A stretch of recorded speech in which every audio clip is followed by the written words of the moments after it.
وفاقی وزیر داخلہ نے کہا ہے کہ حکومت کسانوں کے جائز مطالبات کو سنجیدگی سے لے رہی ہے۔ اس سے ظاہر ہوتا ہے کہ وہ حالات کو بہتر بنانے کے لیے کسان کے ساتھ مل کر کام کرنے کے لیے تیار ہیں۔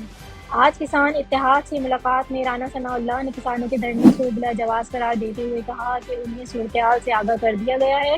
انہوں نے کہا کہ ایک کابینہ کمیٹی زرعی پائپوں اور کیبلز کو کم کرنے کے لیے کام کر رہی ہے اور تمام سفارشات پر غور کرنے کے لیے کمیٹی پیر کو دوبارہ ملاقات کرے گی۔ وزیر داخلہ نے کہا کہ حکومت کسانوں کے جائز مطالبات کو سنجیدگی سے لے رہی ہے اور ٹیوب ویلوں کے بلوں کی ادائیگی کو مؤخر کرنے کا مطالبہ مان لیا گیا ہے۔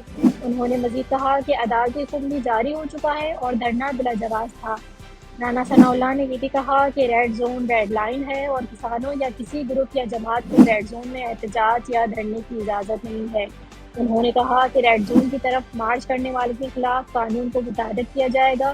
سپریم کورٹ کے احکامات ہیں کہ ریڈ زون میں احتجاج نہیں کیا جا سکتا۔